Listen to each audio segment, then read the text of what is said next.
Good morning, everyone. I have the pleasure to hold the first lecture today. My name is Andreas Jürgensen. I'm, like Leo said, I'm the co-founder of AI Image Lab, a website dedicated to AI-generated images. I try to give you today a short impression where AI-generated images start today and which tools can be used and you can use yourself in order to generate images. A quick question as a start, short hand sign, has any one of you ever generated an AI image? Okay, a lot of experts. I am an expert in photography, and I say I'm an expert in AI-generated images too, but I've only some months time before you, so we're a little bit farther than the most, but we explore this very interesting field. Artificial intelligence. This topic, not only images, has always been on the verge of really taking off. Now, next year, AI is really taking off. This is what we heard over the last 20 or 30 years. What we got were bad chatbots, but the big promise that we get a kind of human-like behavior never was realized. Then came ChatGPT, and at the end of 22 or in early 23, something suddenly happened in my domain, images. Suddenly images appeared, like this one, or this one, which I personally were not able to distinguish from real images. I no longer have this uncanny feeling. You know, perhaps you see an AI image, you have the impression this is not a real image. This impression was gone. Talking about my expertise, I'm in photography now since my first camera in the early 80s. Since the 90s, I've been working in the photo industry in different roles for companies like Agfa. Does anyone still know Agfa? Leica Camera, Olympus, and Fujifilm. And during this time, I've experienced a lot of disruptions. Desktop live stream, big topic also here on the drupa, of course. The success of the internet and the shift from analog to digital photography around 2022. Now we have another disruption that is radically changing how we communicate with images. Similar to the new medium photography, back 150 years, which competed with painting, like the 35mm photography, which changed photography in the 1920s, and like digital photography, and finally the smartphone that made image creation much faster, cheaper, and immediately available. So now we have an entirely new tool, which makes it so much easier to create impressive, disturbing, useful, and funny pictures. Sorry, no cat picture, it's a dog picture, but I have cat content too for you. As I mentioned earlier, my name is Andreas Jürgensen, and I'm a photo engineer. Thus, I come more from the technical aspects than from the creative perspective. But I'm really fascinated in this topic of AI-generated images because it can create fantastic and completely new images. And I'm pretty sure that it will have a massive impact, not only on the photography industry, and I'm also fascinated because it's technically extremely interesting. So when I realized the potential of AI-generated images, I started, together with a partner, a dedicated portal, the AI Image Lab. If you speak German and if you're interested in this topic, you're always welcome to visit the AI Image Lab and to subscribe to our newsletter. Okay, let's start first with a basic question. What is happening right now? We have a very, very basic process. We enter a text and receive an image in a few seconds. In this case, Reno driving on a bike through a field, and we get this. Images can be photorealistic, like this one, or it can be fantastic, like this one. Tycho ISO 550 poster, it's an art style, two astronauts. You get this. So, how did we come so far? Let me take you through a quick journey through the last 2 years, since early 22. It's only 2 years, 2 years back when the journey started. I'll show you a lot of images, all generated by different versions of Midjourney, which is the leading tool in this market. And we start 2.5 years ago. You see what it is? The prompt was close-up of an old cowboy with blue eyes. Nothing to see here, I'd say, but some months later we got this. Things are starting to move. At least you can see there is something. It's blue eyes, it's a kind of cowboy. This is the status 2 years ago. In July 22, we got this. We're getting better, still a little bit strange anatomy. And now we are getting somewhere. Correct anatomy, still a poor resolution, but at least it's a correct anatomy. This is 1.5 years ago. And with the version 5 of Midjourney, things getting almost photorealistic, but this is earlier I talked about this uncanny feeling. This is I still have a strange feeling. The skin is a little bit waxy, but the next step, a minor upgrade to 5.1. This is 1 year ago. We reached, in my personal opinion, a tipping point where we got really photorealistic images. I don't know. Who of you would have recognized this image as artificial? Okay, good. Okay, respect. I can't. This is now version 6.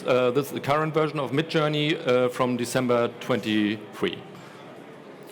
Okay, just a short reminder. This is where we come from in 2 years. Okay, where do we stand today? Until now, I showed you only photorealistic images, but we can do so much more. We are now in a position to give the AI an instruction about a motive, a style, a painting or photographic technique, an artist style, and I'd like to show you some images, all generated with Midjourney. The prompt for this one was give us an Italian movie poster from the 1950s. The next one, I like to have 2 mad scientists creating a Frankenstein-like monster in the style of Soviet realism. We can imagine things like, how would Edward Hopper have painted Tintin and Snowy, German Tim und Struppi? Or may I introduce you to Saint Darth Vader as a Byzantine icon? All these things, very short prompts, only my imagination is the border or the frontier which can stop me from making up things. And I promise you, of course, we can create all kinds of cat content. We can also imagine film sets. In this case, I wanted to have a film set or something like the Blade Runner 2049. We can go to small things. Decorative elements, which can be used, for example, as backgrounds, desktop backgrounds or editorial backgrounds.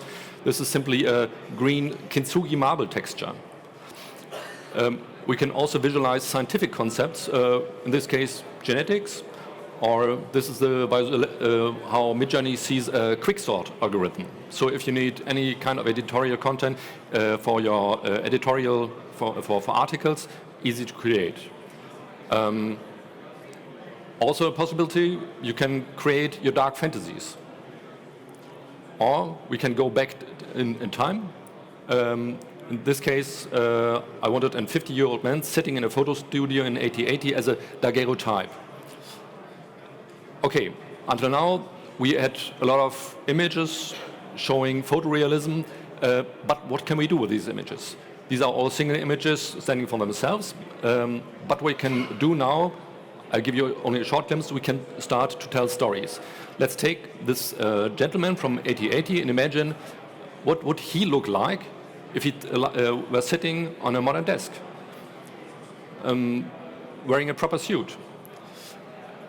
Until recently, we had the big hurdle that we were able to create persons, but not consistent characters over several images. This is the hurdle we already have taken. So Midjourney and other tools are able to create whole stories with the same person. You can have one character reference and tell whole stories about this same person. Okay, this was just a short glimpse into which images we can create. Now we come to the service part. I'd like to show you the applications which are relevant in my point of view right now. The most important is Midjourney. All images I showed you were generated by Midjourney. DALL-E is important. It's part of OpenAI. Adobe Firefly we have to watch because it comes from Adobe, the biggest company in the field of image editing.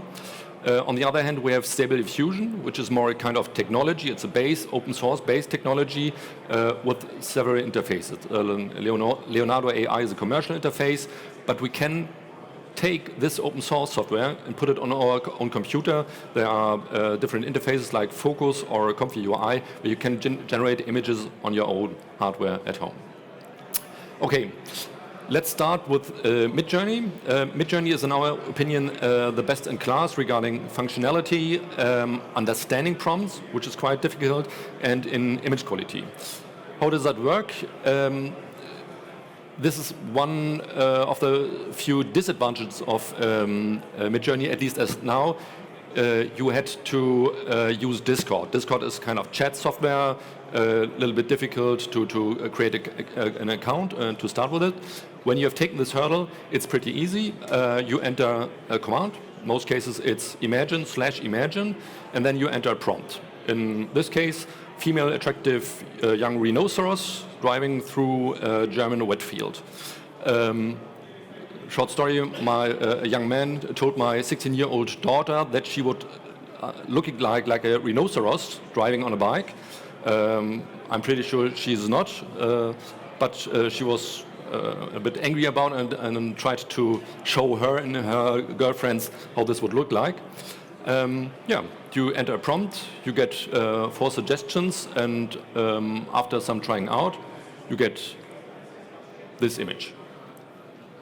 Okay, this was the way you had to go in Discord with Midjourney. Midjourney has now launched an alpha website. It's open to almost all customers, which makes things much easier.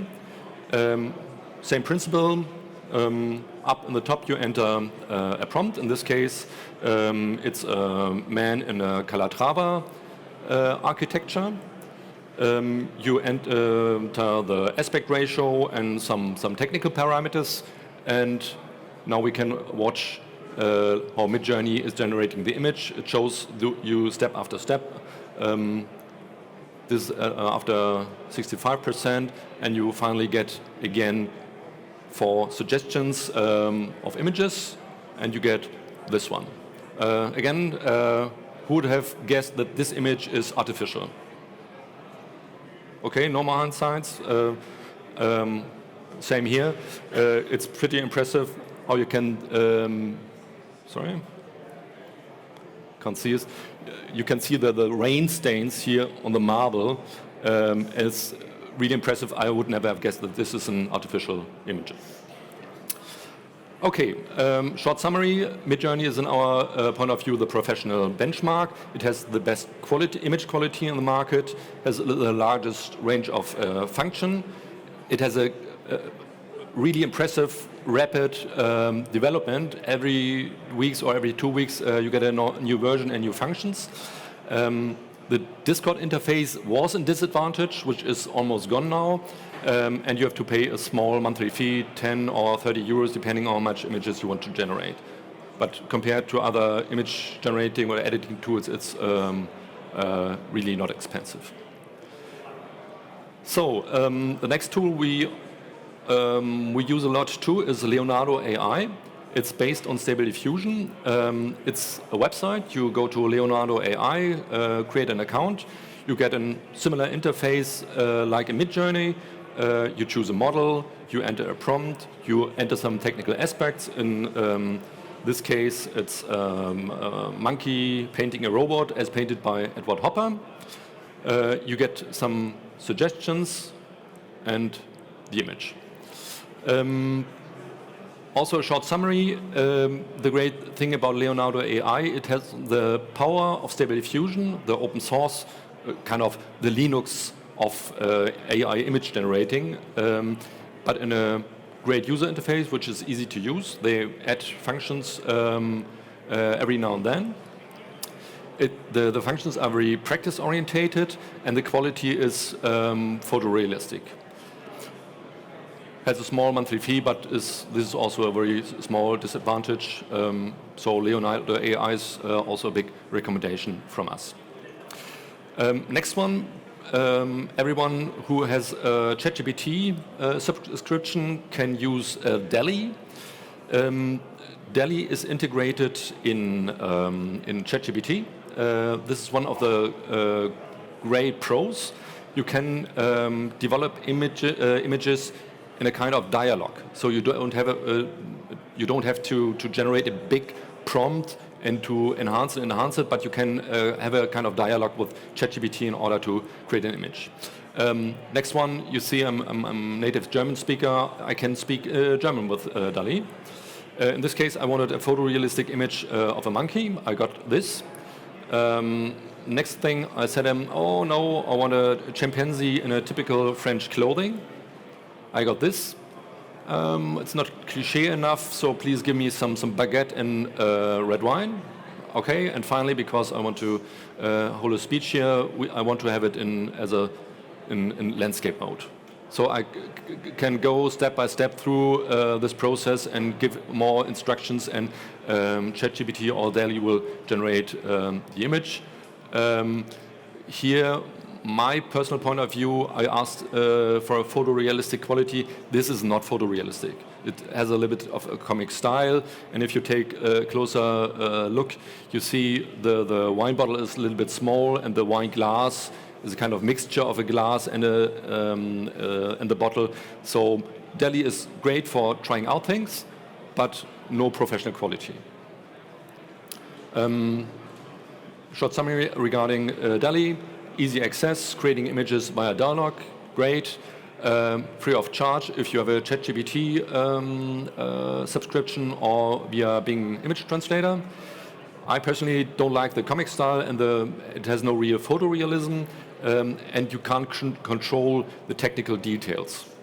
So this is a great way to just try out how prompting works, but for professional use, not in my point of view. Talking of professional use, we of course have to talk about Adobe. Adobe's technology is called Firefly. It comes in two versions. The first one, now it was a long time in the beta version of Photoshop. Now it's in the full normal version of Photoshop. It's called Generative Fill. Here I have an existing image. You pull up a marquee you want to change. Enter a prompt. In this case, I wanted, again, a chimpanzee wearing dungarees. And you see on the right side, there are 3 small suggestions. I can try them out. This is the first one. This is the second one. Great that it's integrated in Photoshop, but I personally don't like the quality, and the prompt understanding is not so great. So in my point of view, this is not a pure chimpanzee. It has a lot of gorilla in it, and I can't see the dungarees, for example. Firefly comes too in as a website, similar to Leonardo AI and Midjourney, which is a completely different thing in my point of view. I used the same or a similar prompt, a chimpanzee with dungarees sitting on an orange sofa in the garden, and this is much, much better than what Photoshop generated for me. Okay, summary. Great, it's integrated in Photoshop and it has a better website version. It has great style templates. You can say I want to have it as a photorealistic or in certain painting styles. The prompt implementation or the understanding of prompts is not so good in my point of view. It has no artist specifications. I can't tell it, please do it like Edward Hopper's. There seem to be problems regarding intellectual property. And it's only free for 25 images per month. Okay, last, very short look at Stable Diffusion. I'll show you 2 different interfaces if you want to run Stable Diffusion on your own computer.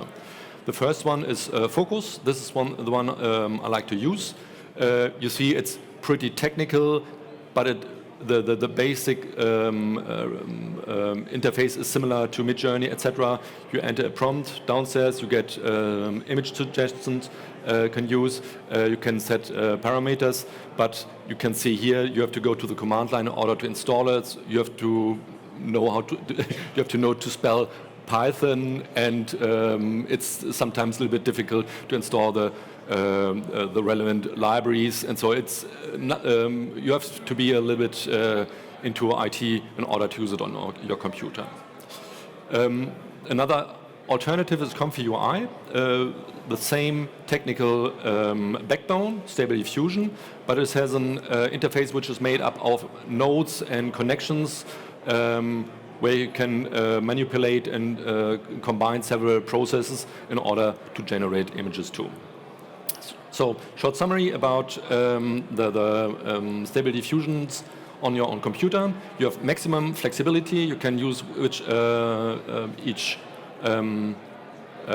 model you'd like. You have no content restrictions. No one tells you no Trump this year or no Pope, but you can do whatever you want. It's free of charge. But as I said, it has a high technical hurdle, and you have to have a really powerful computer, especially the graphic card. You should have something for 1,000 to 1,500 euro only for the graphic card in order to work quickly with Stable Diffusion on your own computer. Okay, where are the stacks? Where are still problems? Text is still a problem. For those of you who are not German, we wanted to have a water bottle saying, das beste Wasser der Welt, the best water in the world. This is the best try we had. It gets worse. It's that's the Vasa and deste data vata. So this is still a problem. All companies are working on this. There are some tricks to work around, but text is still a problem. So if you come from desktop publishing, AI is not working for you, at least not if we're talking about text. Here I wanted to have a guy who's looking forward to Beer O'Clock. It's Beer O'Clock. Okay, the text is almost okay, but it's a double C, which doesn't belong there. This is a much better photo in my personal point of view because it has beer in it, but the text is, it's barrel clock, so not quite. So text is still a thing, a frontier. The other one, anatomy. I'm pretty sure everyone who has is a little bit into AI-generated images knows about the finger jokes. So if you watch closely, these images, I think they were made with Facebook Meta Engine or something like that. Only 3 fingers on the left side. The upper hand in the middle has 2 thumbs. Same on the right side, 2 thumbs, 3 fingers. So at first glance, they look photorealistic, but if you want to find AI-generated images, it's always a good idea to take a look at the fingers and the anatomy in general, if this works as expected. Okay, these are things that are not working well. Now I want to give you a short impression. This is our personal ultimate test of new software, how well they work. It's the rabbit test. We get images like this, which looks a little bit funny, but if you take a closer look at the prompt we used for it, it's pretty long. White angel photo of a rabbit with blue fur and a cowboy hat eating a slice of salami pizza on a beach of a mountain lake during sunset. So these are, I think, 9 or 10 different bits of information I give to Midjourney. And now Midjourney has to generate an images, integrating all of them in a image, not having all of them, but putting in a consistent image. And if you watch now the image, you see, okay, we have a wide-angle shot, we have the rabbit, it has a blue fur and a cowboy hat, it's eating a slice of pizza, it's not the whole pizza, and it's a salami pizza, and believe me, salami pizza is really a difficult thing for AI-generated images. We have the beach of a mountain lake and sunset. And not only the sunset in the background, but if you watch the mirror effect in the lake, and the rim light of the rabbit, all in this warm sunset light. And this is quite a task to fulfill, and Midjourney does it right now. So this is where you get a short impression how great AI-generated images are already. Okay, short view in the future, what comes next. Right now we have a text which generates an image. What I didn't show you is I can start with an image too. For example, as a style reference, I want an image in this style, or want this character on the next image. I can give a structure, a pose, a color, and the image is generated from this. The next thing which already works a bit is video. I'll show you later some demos.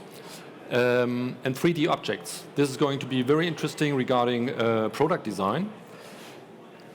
And before we start with the text, that integration with, for example, ChatGPT. I know a lot of promptographers, this is the new job description, promptographers, who don't write the prompts themselves, but they have a trained ChatGPT where they say, please write me a prompt about this in my style for this and that subject. So, finally, I'll show you some video demos. It's also OpenAI Sora. A lot of demos are published in the web. You have to take it with a grain of salt, because these demos, you don't know how long it took how to generate them. You don't know how much they were tweaked. These are only demos which were published by OpenAI. I'd say very impressive, but if you start looking closer at the feet of the young lady, you see they are not 100% attached to the ground, but they are sliding a little bit. On the other hand, if you watch the handbag, it's swinging correctly. The reflections in the ground are correct of everything. Text again is a problem. If you okay, I'm not a fluent Japanese speaker, but my impression is these are not real images. On the other hand, if you look at the skin structure or the hair beneath the ear, fantastic. Okay, text again should be Ray-Ban glasses, but my summary, very impressive, and this is the next big thing over the next 2 or 3 years to get photorealistic images, photorealistic videos. This is where we come from 2 years ago, and this is my favorite video. This is where we are today, and these are only 2 years. So, I think we are in an extremely interesting and fast journey. I'm also pretty sure it's going to be, it will include a lot of disruption, and it will be a very bumpy ride. A lot of people will lose their job, others will change their jobs. It has a lot of potential, it has a lot of dangers regarding fake news and so on. But still, I think it's a very interesting topic, and it will change not only the photo industry, but a lot of other industries too. So that was it from my side, and now I'm happy to answer any questions. Yeah, at first, thank you very much, Andreas. A warm applause for Andreas. Thank you. I like all the different examples with the monkeys and the cats. Very nice.